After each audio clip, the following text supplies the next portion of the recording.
Professor Nageshwar కూడా కొన్ని మాటలు మాట్లాడాడు ఆయన. సో అవి కూడా వాస్తవానికి ఆయన్ని విమర్శించే స్థాయి మంద కావచ్చు, ఆయనకు ఉన్నటువంటి అనుభవం మనకు లేకపోవచ్చు. కానీ నేను ఆయన మాట్లాడింది ఏంటనేది మీ ముందే పెడతాను. అది తప్ప ఒప్ప, ఆయన మాట్లాడి ఉండొచ్చా ఉండకూడదా అనేది మీరే ఆలోచన చేయండి. ముందుగా నేను ఆయన ఒక 2-3 వీడియోలు చూపిస్తాను. మొదటగా ఒక వీడియో చూపిస్తా, వినండి ఒకసారి. మాత్రం మళ్ళీ చెప్తున్నాను, మీరు అరెస్ట్ చేసుకుంటారా, కేసులు విత్డ్రా చేస్తారా, చెయ్యరా, అది మీ ఇష్టం. మేము మాత్రం మాట్లాడుతూనే ఉంటాం. We will die but we will not give up our right to free speech అనేది మా మాట. చావనన్నా చేస్తాం కానీ మాట్లాడే హక్కును వదులుకోము. నీకే అణిచివేత వేసినా దానికి మేము సిద్ధం, సంతోషం. మీరు వస్తారంటే చెప్పండి, టైము ప్లేస్ కూడా చెప్పండి, ఆడికి వస్తా, కావాలంటే అరెస్ట్ చేసుకోండి. Thank you very much. So విన్నారు కదా, ఆయన ఏమన్నాడంటే మీరు ఏదైనా చెయ్యండి, మేము మాట్లాడుతూనే ఉంటాం, మా మాట్లాడే హక్కుని మాత్రం మేము వదులుకోము అన్నారు. అసలు ఇక్కడ ప్రొఫెసర్ నాగేశ్వర్ గారిని మాట్లాడొద్దు అని ఎవరు చెప్పారు? ప్రొఫెసర్ నాగేశ్వర్ గారిని మాట్లాడొద్దని ఇదిగో ఈ వ్యక్తులు మాట్లాడొద్దు అన్నారు. మీరు నోరు మూసుకుని ఉండండి, మీరు మాట్లాడొద్దు అని ఎవరు అన్నారు అనేది ప్రొఫెసర్ నాగేశ్వర్ గారు కొంచెం చెబితే బాగుంటుంది. సోషల్ మీడియా యుగం. మీరు ఒక మాట మాట్లాడితే అది తప్పు అయితే విమర్శలు వస్తాయి. సరే, ఒప్పైనా నచ్చకపోతే విమర్శలు వస్తాయి, అది వేరే విషయం. సోషల్ మీడియా నాకు విమర్శలు వస్తాయి. అసలు నిన్న మీరు ఎందుకు మీటింగ్ పెట్టారు? ఎందుకు ప్రెస్ మీట్ పెట్టాల్సి వచ్చింది? ఎందుకు పెట్టాల్సి వచ్చింది?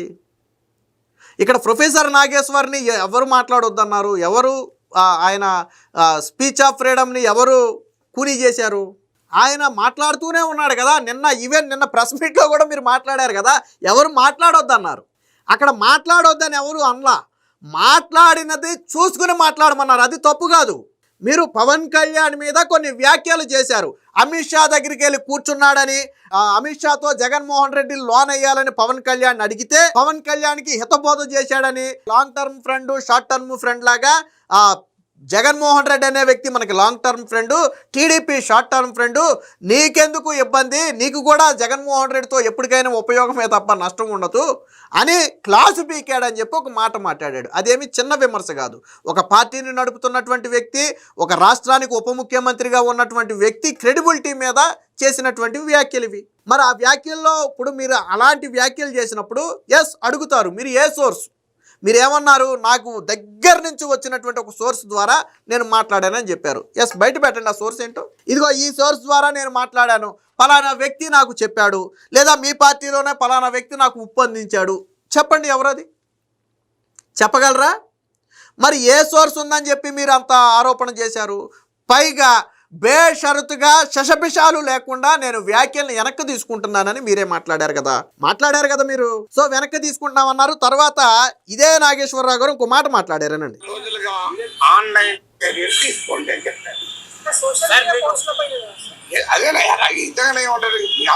లో అని చెప్పాను. సోషల్ మీడియా కాకపోతే యాంటీ సోషల్ మీడియా అనుకో, ఆన్లైన్ లో అని చెప్తున్నా కదా క్లియర్. ఆన్లైన్ లో అది నేను చేసిన కామెంట్స్ ఆల్రెడీ విత్డ్రా చేస్తున్నాను.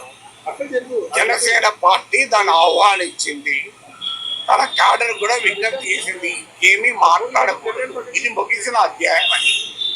ముగిసిన అధ్యాయం గురించి మళ్ళీ తిరగడం ఎందుకు? దానివల్ల ఏం పర్పస్?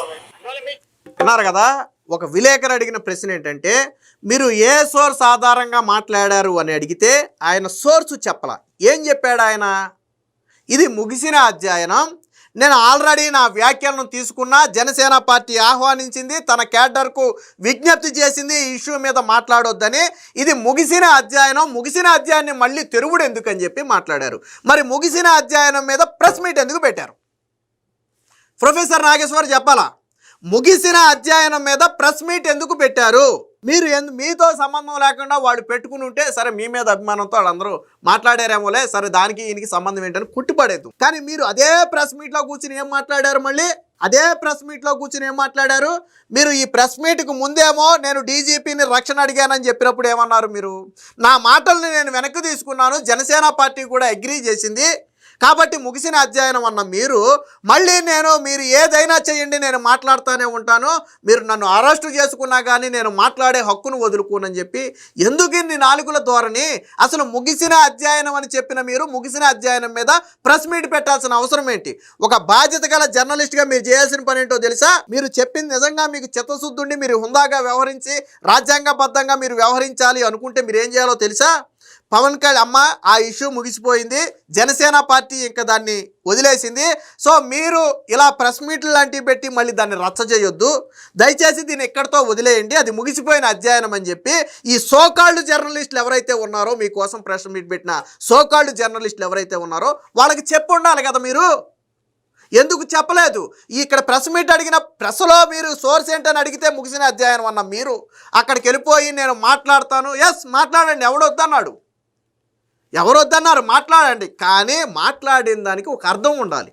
నేను సీనియర్ జర్నలిస్ట్ని కాబట్టి నేను ఏదైనా అనేస్తాను, చెల్లదు. ఇది సోషల్ మీడియా యుగం, ఇది సోషల్ మీడియా యుగం నడుస్తుంది. ఇక్కడ ఎవడి అభిప్రాయాలు ఆడుకుంటే ఎస్ వ్యక్తం చేసుకోవచ్చు, తప్పులేదు, కానీ దానికి ఒక పరిధి ఉంటుంది. మీరు కూడా అన్నారు కదా నాకు బెదిరింపులు వస్తున్నాయని నేను డీజీపీని రక్షణ అడిగానని, మరి మీరు దాన్ని అలాగా వాళ్ళ స్వాతంత్రం, వాళ్ళ వాక్ స్వాతంత్రం అని చెప్పి మీరు ఎందుకు వదిలేయలేదు దాన్ని? సోషల్ మీడియాలో మీ మీద విమర్శలు వస్తే అది వాక్ స్వాతంత్రం అని ఎందుకు వదిలేయలేదంటే అది మీకు బాధ కలిగించింది కాబట్టి వదిలేయలా. ఓకే రైట్, నేను దాన్ని అగ్రి. మీ మీద ఒక మాట తూలుంటారు, లేదా పవన్ కళ్యాణ్ అన్నారు కాబట్టి కొంత ఆవేశంగా మాట్లాడుంటారు, మీకు బాధ కలిగి ఉంటుంది. మరి మీరు అన్న మాటలకి పవన్ కళ్యాణ్కి బాధ కలగదా? జన సైనికులకు బాధ కలగదా? జనసేన పార్టీకి బాధ కలగదా? కలుగుతుంది కదా. మరి అలా ఎందుకు ఆలోచించలేదు మీరు? అంటే మీ వరకు వస్తే ఒక న్యాయం, ఎదుటి వ్యక్తులకు ఒక న్యాయం అవుద్దా? అంటే వీళ్ళు పదవిలో ఉన్నారు కాబట్టి వీళ్ళ మీద ఎన్ని విమర్శలైనా చేయొచ్చు, వాళ్ళు తిరిగి ఏదైనా అంటే విక్టిమ్ కార్డు చూపించవచ్చు. అదేనా మీ సిద్ధాంతం? అదేనా మీ ఇన్నేళ్ల జర్నలిజం? మీరు ముగిసిన అధ్యయనం మీద ప్రెస్ మీట్లో ఎందుకు పాల్గొన్నారు? మీరు ఇందాక ప్రెస్కి చెప్పిన మాట ఆ సోకాల్డ్ జర్నలిస్టులకు ఎందుకు చెప్పాలి కదా. పైగా ఇక్కడ ఇంకోటి కూడా జరిగింది, ఏంటో తెలుసా? అసలు ఆంధ్ర నుంచి ఎవరు పోలీసులు అనే వ్యక్తులు వెళ్ళ కేసులు నమోదైన మాట వాస్తవం, దానికి పార్టీలకి సంబంధం ఉండదు. పవన్ కళ్యాణ్ ఫోన్ చేసి మీరు పెట్టండి రా ప్రొఫెసర్ నాగేశ్వరరావు మీ కేసులు అని అయితే చెప్పడు కదా. వాళ్ళ మనోభావాలు దెబ్బతిని ఉంటే అది లీగల్, కేసు అనేది లీగల్. మీకు దమ్ము ధైర్యం ఉంటే లీగల్గా ఎదుర్కోవాలా. నేనేమంటానంటే మీరు ఇప్పుడు ఏదో ఫ్రీడమ్ ఆఫ్ స్పీచ్ ఏదో చెప్పారు కదా పదాలు, నేనేమంటానంటే వాళ్ళు లీగల్గా ప్రొసీడ్ అయ్యారు, ఎస్ మీరు లీగల్గా ప్రొసీడ్ అవ్వండి, తప్పులేదు. వాళ్ళు కేసులు పెట్టారు, మీరు వివరణ ఇవ్వండి, కోర్టుకి వెళ్ళండి, అంతే తప్ప మళ్ళీ ఒక మీటింగ్లో ఏమంటాడు ఆయన, నేను కోర్టుకు కూడా వెళ్ళలేదు, యాంటిసిపేటరీ బెయిల్కి కూడా వెళ్ళలేదు కదా, నా జీవితంలో అన్ని అనుభవాలు ఉన్నాయి, జైలు అనుభవం ఒకటే లేదు అంటే మీరు మిమ్మల్ని అరెస్ట్ చేసి మీ మీద సింపతి పెరగాలని కోరుకుంటున్నారా? కాదు కదా. వాళ్ళు జనసేన కావచ్చు, ఇంకొకళ్ళు కావచ్చు, కేసు పెట్టారు అంటే అది తప్పు పట్టడానికి లేదు, అదేమి తప్పు పట్టే అంశం కాదు. ఒకవేళ ఎప్పుడు తప్పు పట్టాలో తెలుసా? మీరు మాట్లాడిన దానికి పోలీసులకు ఆధారాలు ఇచ్చి వాళ్ళు పెట్టిన కేసు తప్పుడు కేసు అని మీరు కోర్టులో నిరూపించగలిగితే అప్పుడు మనం వాళ్ళ తప్పు పడదాం. మీరు ఒక తప్పుడు కేసు పెట్టారా ఒక పెద్ద మనిషి మీద, పాపం ఆయన 100% ఆధారంతో మాట్లాడాడు అని మనం తప్పు పట్టవచ్చు. అరే వీళ్ళు కేసులు పెట్టారంట, ఈయన ప్రెస్ మీట్ పెట్టాడంట, వాళ్ళు లీగల్గా వెళ్ళారు, నువ్వెలా వెళ్ళావు? సోకాళ్ళు జర్నలిస్టుని పక్కన పెట్టుకుని బెదిరిస్తారా? ఆడెవడో పేరు గుర్తు రావట్లేదు, ఏందో ఎన్టీఆర్ ఘాట్ని లేపేస్తాడంట, అక్కడ ఎన్టీఆర్ ఘాట్నే తరిమేస్తాడంట. మరి నువ్వు ఖండించాలి కదా పెద్ద మనిషిగా, నువ్వు పెద్ద మనిషిగా పృథ్వీ ఆడి పేరు ఆడంట, మీరు ఇలాగే చేస్తే ఇక్కడ ఎన్టీఆర్ ఘాటును కూడా లేపి తరిమేస్తామని చెప్పి ఏదో మాట్లాడాడు. మరి ఒక పెద్ద మనిషిగా నువ్వు అక్కడ ఉన్నప్పుడు కాదు ఆ మాటలు తప్పయ్యా, ఎన్టీఆర్ ఘాట్ ఏంటి, ఎన్టీ రామారావు ఎందుకు వచ్చాడు ఇందులోకి? ఆయన 2 తెలుగు రాష్ట్రాలకు ఆరాధ్య దైవం, ముఖ్యమంత్రుల్లో ఆయనకు మించిన వాడు ఇప్పటి వరకు రాలేదు, అలాంటి వ్యక్తి ఘాటు జోలు నీకెందుకు? అది తప్పు, 2 ప్రాంతాల మధ్య విద్వేషంగా మారద్దు, అది పార్టీల మధ్య విద్వేషంగా మారద్ది అని చెప్పి నువ్వు ఎందుకు ఖండించలేదే ప్రొఫెసర్ నాగేశ్వర్? నేను అడుగుతున్నా, ఖండించాలి కదా. ఎందుకంటే ఎన్టీఆర్ ఘాట్కి నిన్న రాజకీయాలకి ఏమైనా సంబంధం ఉందా? తెలంగాణ ఆంధ్ర అనే పదాలకి నిన్న ఏమైనా సంబంధం ఉందా? ప్రాంతాల మధ్య నిజంగానే తెలంగాణ ఆంధ్ర అనే భేషజాలం ఉంది, ఎందుకు లేదు అని మీరంటే మరి ఆంధ్ర రాజకీయాల గురించి నువ్వెందుకు మాట్లాడతావే? ఆంధ్ర రాజకీయాల గురించి నువ్వెందుకు మాట్లాడతావు? మాట్లాడటం మానే. లేదు నేను జర్నలిస్ట్ని, నాకు ఆ స్వేచ్ఛ ఉంది, నేను దేశంలో ఏ రాష్ట్రం గురించి అయినా మాట్లాడతావు, ఎవరి గురించి అయినా మాట్లాడతావంటే ఎస్ వాళ్ళు కూడా రియాక్ట్ అవుతారు, అదే స్వేచ్ఛ వాళ్ళకి కూడా ఉంటుందని నువ్వు తెలుసుకో.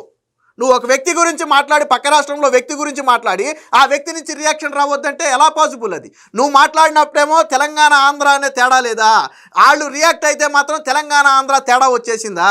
ఎక్కడ జర్నలిజం ఇది? ఇది కాదు కదా జర్నలిజం అంటే.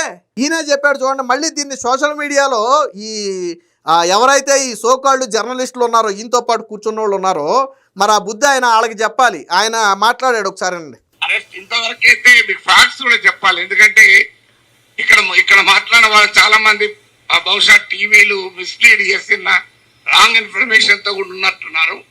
నా దగ్గరికి అరెస్ట్ చేసడానికి ఎవరైతే రాలేదు ఇప్పటి వరకు, రారని నేను చెప్పను, ఇప్పటి వరకు రాలేదు. హైదరాబాద్కి వచ్చారేమో తెలియదు, మా ఇంటికి రాలేదు.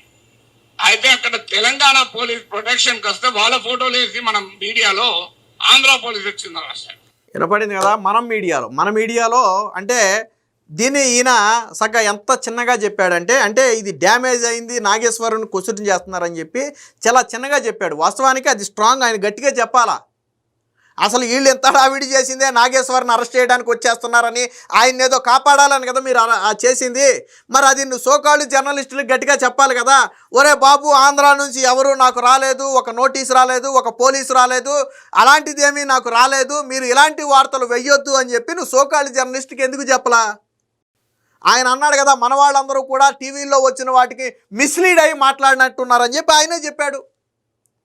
అంటే మీరు మిస్లీడ్ అయ్యి మాట్లాడటం కూడా వీళ్ళ తప్పే, ఆంధ్ర ప్రజల తప్పే, లేదా అక్కడ రాజకీయ నాయకుల తప్పే. అవి ఎంత బురద జిమ్మారు. ప్రొఫెసర్ నాగేశ్వరని అరెస్ట్ చేయడానికి వచ్చేశారు పోలీసులు. ప్రొఫెసర్ నాగేశ్వర్ ఇంటి ముందు పోలీసులు మోహరింపు, ఆంధ్ర పెత్తనం, లేకపోతే ఇంకోటి ఏమేమి తంబనేళ్ళు పెట్టి రాశారా. అప్పుడు ఏమైపోయింది? నువ్వు ఫోన్ చేసి వాళ్ళందరికీ ఏమయ్యా తమ్మనేళ్ళది ముందు ఆ వీడియోది, నా ఇంటికి ఎవడు రాలేదని నువ్వు ఎందుకు చెప్పాలి కదా. ఇప్పుడు మొత్తం అయిపోయిన తర్వాత సాగు కౌరు సల్లగా చెప్పినట్టు సాయంత్రం తాతీగా ప్రెస్ మీట్ పెట్టుకుని ప్రెస్ మీట్లో చెప్తున్నాడు ఈయన, మా ఇంటికి ఇప్పటి వరకు అయితే ఎవరు రాలేదు, వస్తారేమో నాకు తెలియదు అని ఇప్పుడు చెప్తున్నాడు ఈయన. వయసులో పెద్దవారు, అనుభవం ఉందనే కాదని నేను అన్నాను. మీకు ఎంతో రాజకీయ అనుభవం ఉండుండొచ్చు, బట్ నాకు రాజకీయ అనుభవం ఉంది కాబట్టి నేను ఏదైనా మాట్లాడతానంటే చెల్లుద్దా అది మీకే తెలియాలా. ఎందుకంటే మీరు మాట్లాడితేనేమో స్వేచ్ఛ, దాని మీద ఎదుటి వ్యక్తి రియాక్ట్ అయితేనేమో కక్ష. అది ఎలా సాధ్యం ప్రొఫెసర్ నాగేశ్వర్ గారు? నాకు అర్థం కాల. ముగిసిపోయిన అధ్యయనం అని మీడియాకి చెప్పిన మీరు మళ్ళీ అదే మీడియా ముందు ప్రెస్ మీట్ పెట్టి మాట్లాడటం ఏమనుకోవాలి దాన్ని? ముగిసిన అధ్యయనం అన్న మీరే మళ్ళీ ఎందుకు ప్రెస్ మీట్ పెట్టారు? దాన్ని తెరిచింది ఎవరు? మళ్ళీ తెరవడం ఎందుకు? మూసేసిన దాన్ని తెరవడం ఎందుకన్నా మీరు ఎందుకు తెరిచారు దాన్ని? అంటే ఎవరి మధ్య విద్వేషాలు పెట్టాలని ఈ ప్లాను? నాకు అర్థం కాదా. ఎవరి మధ్య విద్వేషాలు పెట్టాలని? ఓకే, మీకు తెలియకుండా వాళ్ళు ఏర్పాటు చేస్తే మీరు చెప్పాలి పెద్దరికంతో, ఒరే బాబు దీన్ని మీరు రచ్చ చేయొద్దు, ఆల్రెడీ ఇది ముగిసిపోయిన అధ్యయనం, ఇది ఎక్కడితో వదిలేయటం మంచిది, మీరు మాట్లాడితే ఇంకో 10 మంది మాట్లాడతారు. ఏదో నాకు తెలియక పొరపాటు, వాస్తవానికి విషయం ఏంటో తెలుసా, ఈయన క్షమాపణ చెప్పలా. ప్రొఫెసర్ నాగేశ్వర్ ఇప్పటి వరకు క్షమాపణ చెప్పలా, వ్యాఖ్యలు వెనక్కి తీసుకున్నాను అన్నాడు తప్ప నేను క్షమాపణ చెబుతున్నానా పొరపాటు జరిగిందని మాత్రం చెప్పలా. అహం అడ్డొచ్చిందా? వ్యాఖ్యలు వెనక్కి తీసుకున్నప్పుడు ఎందుకు చెప్పకూడదు? లేదు, నీకు నిజంగానే అంత అహం అడ్డొస్తే వ్యాఖ్యలు వెనక్కి తీసుకోకూడదు. ఎస్, నేను నా మాట మీద నిలబడుతున్నానని చెప్పి చెప్పాలి కదా. ఎందుకు చెప్పలా? క్షమాపణ ఎందుకు చెప్పలా? పోనీ ఆ మాట మీద నిలబడుతున్నానని ఎందుకు చెప్పలా? వ్యాఖ్యలు వెనక్కి తీసుకున్నానంట, అంతేగాని క్షమాపణ చెప్పలా. క్షమాపణ చెప్పడానికి మరి ఏం అహం అడ్డొచ్చిందో నాకు అర్థం కాల. తప్పేముంది, నీకు తెలియక పొరపాటు జరిగింది అనుకుందాం. ఎందుకంటే ఇప్పుడు అందరూ మానవులు అంటే పొరపాట్లు జరుగుతాయి, కాదని నేను అన్ను. మీరు ఆ రోజే నాకు తెలియక మాట్లాడాను, నాకు వచ్చిన ఇన్ఫర్మేషన్ రాంగు, నేను నిర్ధారించుకోకుండా మాట్లాడటం నా తప్పే అని ఒక మాట అని ఉంటే అసలు ఇష్యూయేలే అనలేదు కదా. ఎందుకు క్షమాపణ చెప్పలా ప్రొఫెసర్ నాగేశ్వర్? నేను అంటున్నా తప్పు జరిగింది, బేషరతుగా వెనక తీసుకున్నాను అన్నప్పుడు బేషరతుగా క్షమాపణ చెప్పొచ్చు కదా. ఇది ఈయన మళ్ళీ ఏదన్నా మాట్లాడితే మళ్ళీ దీన్ని ఆంధ్ర తెలంగాణ, నిజంగా ఆంధ్ర తెలంగాణ అనే భేదాలు తీసుకొచ్చేవాడు ఆ పక్కన కూర్చున్నాడు పృథ్వీ లాంటి వాడు అంటున్నాడు మీరు ఆంధ్ర పెత్తనం ఇక్కడ చేస్తే కుదరదని చెప్పి ఏదో మాట్లాడాడు. మరి ఆంధ్ర పెత్తనం ఇక్కడ చేస్తే కుదరదు అన్నప్పుడు మీరు ఆంధ్రాలోకి వచ్చి పెత్తనం చేయొద్దు. మీ రాష్ట్రంలో ఏదైనా ఉంటే మీరు చూసుకోండి, మీది మీరు కడుక్కోండి, పక్కనోడు జోలికి వస్తే ఊరుకోడు. అంటే మీరు మాట్లాడేటప్పుడు రాష్ట్రాలు లేవా? ఎదుటి వ్యక్తి రివర్స్ అయితే మాత్రం రాష్ట్రాలు గుర్తొచ్చినాయా? ఎవరిని నమ్మించడానికి ఇవన్నీ? కాబట్టి ప్రొఫెసర్ నాగేశ్వర్ కూడా ఆయన పెద్దవారు, ఆయన మీద గౌరవం ఉంది. కాకపోతే ఆయన మాట్లాడిన మాటలు మాత్రం కొంచెం ఇబ్బందికరంగా ఉన్నాయి. ప్రజలు యాక్సెప్ట్ చేసే పరిస్థితి లేదు. ఈయనే రకరకాలు మాట్లాడాడు. ముగిసిన అధ్యయనమైన ఆయనే అన్నాడు, ప్రెస్ మీట్ ఆయనే పెట్టాడు. ఆయన అరెస్ట్ చేశారు అని వార్తలు వస్తే ఖండించకుండా వదిలేసింది ఆయనే. చివరికి నేను మళ్ళీ మాట్లాడతాను, మీరు ఏదైనా చేసుకోండి అని చెప్పి మళ్ళీ హెచ్చరికలలాగా మాట్లాడింది ఆయనే. ఈ ధోరణులన్నీ ఆయనయే. వాస్తవానికి పవన్ కళ్యాణ్ అనే వ్యక్తి దాన్ని ఆ రోజు విమర్శలు వచ్చింది కాబట్టి పవన్ కళ్యాణ్ అనే వ్యక్తి ఎందుకు స్పందించాడని మీరు అడగవచ్చు. స్పందించాల్సిన బాధ్యత ఆయన మీద ఉంది. ఒక పార్టీ అధ్యక్షుడిగా పవన్ కళ్యాణ్ని అమిత్ షా విమర్శించాడు అని వార్త వచ్చినప్పుడు పవన్ కళ్యాణ్ అనే వ్యక్తి మాట్లాడకపోతే అది నిజమని నమ్ముతారు జనం. వాస్తవాన్ని బాహ్య ప్రపంచం ముందు పవన్ కళ్యాణ్ ఉంచాల్సిన బాధ్యత ఆయన మీద ఉంది. ఎందుకంటే పార్టీ ఆయనది, మాట పడింది ఆయన. అది లక్షల మంది కార్యకర్తల మీద కావచ్చు, కోట్ల మంది ఆంధ్ర ప్రజల మీద కావచ్చు ప్రభావం చూపే అంశం, రాజకీయంగా ఇబ్బందులు తలెత్తే అంశం అది. కాబట్టి ఆయన మాట్లాడాడు. ఆయన ఎక్కడ ప్రొఫెసర్ నాగేశ్వర్ పేరే ఎత్తలేదు, ఎక్కడ కించపరచలేదు, చాలా గౌరవంగా మాట్లాడాడు. వాళ్ళ ఇంట్లో పెళ్లికి వెళ్ళానని ఆయనే చెప్పాడు. నాకు ఆయన అంటే గౌరవం ఉందని చెప్పాడు. మళ్ళీ తర్వాత ఆయన పొరపాటుని మాట్లాడుంటాడులే అని చెప్పింది కూడా ఆయనే. మరి ఇవన్నీ ఎందుకు కనపడలేదు నాకు అర్థం కాలేదు. పవన్ కళ్యాణ్ అసలు ఎక్కడా నీ పేరే ఎత్తలేదు, ప్రొఫెసర్ నాగేశ్వర్ అనే వ్యక్తి పేరే ఎత్తలేదు ఎక్కడ. ఆయన రచ్చ చేయాలనే ఉద్దేశం ఆయనకే ఉండుంటే అది వేరేగా ఉండేది. ఎందుకంటే ఆయన అధికారంలో ఉన్నాడు, ఏదైనా చేయాలంటే చేయగలడు. కానీ ఎక్కడా చేయలా. పోనీలే ఆయన ఒక మాట చెప్పాడు, దానికి వివరణ ఇచ్చాడు, అంతే, బస్ అయిపోయింది అక్కడితో. అది నువ్వు కూడా అక్కడితో వదిలేసి ఉంటే బాగుండేది. ప్రెస్ మీట్ పెట్టిన తర్వాత నువ్వు తెలంగాణలో 10 మందితో ప్రెస్ మీట్ పెడితే ఈరోజు 1,00,000 మంది మాట్లాడుతున్నారు మాలాంటి వాళ్ళు వచ్చి. ప్రశ్నిస్తారు ఖచ్చితంగా. అయిపోయింది మీ టైం. ఇది సోషల్ మీడియా యుగం. ఇది తప్పు చేస్తే ఎవడైనా నిలదీస్తాడు. కాబట్టి ఇక నుంచి అయినా ప్రొఫెసర్ నాగేశ్వర ఇన్ని నాలుకల ధోరణులు లేకుండా ఏదో ఒక మాట మీద నిలబడి శాంటిటీ ఉన్నటువంటి మాటలు మాట్లాడితే యాక్సెప్ట్. తప్పుని తప్పు అని చెప్పండి, ఒప్పుని ఒప్పు అని చెప్పండి. అలా అందులో ప్రొఫెసర్ నాగేశ్వర ఎన్నో విమర్శలు చేశాడు, ఎంతోమంది మీద మాట్లాడాడు. బట్ ఎప్పుడు ఈ స్థాయిలో రియాక్షన్ రాలా. బట్ ఫస్ట్ టైం ఎందుకు వచ్చిందంటే ఆయన మాట్లాడిన మాటలు లాంటివి. కాబట్టి మీ వాక్ స్వాతంత్రాన్ని ఎవరు చంపలేదు, మిమ్మల్ని మాట్లాడొద్దని ఎవరు చంపలా. మీలాంటి వాళ్ళు మాట్లాడాలి. మిమ్మల్ని చూసి ఇంకో 10 మంది ఇన్స్పైర్ అవ్వాలి, స్ఫూర్తిగా తీసుకోవాలి. అలాంటి మాటలు మాట్లాడండి, తప్పు లేదు. క్వశ్చన్ చేయండి, నిలదీయండి, తప్పు లేదు. తప్పు అని చెప్పండి, ఎవరు తప్పు అనరు. ఇప్పుడు పవన్ కళ్యాణ్ శాఖలో ఏదైనా జరిగింది, మీరు నిలదీయండి, పవన్ కళ్యాణ్ గారు మీ శాఖలో ఇది జరుగుతుంది, లేదా మీ రాష్ట్రంలో ఇది బాగాలేదు, చెప్పండి, సరిదిద్దుకుంటారు. అది తప్పు కాదు. బట్ మనం చేసిన ఆరోపణలు ఉన్నాయి చూసారా, అవి తప్పు.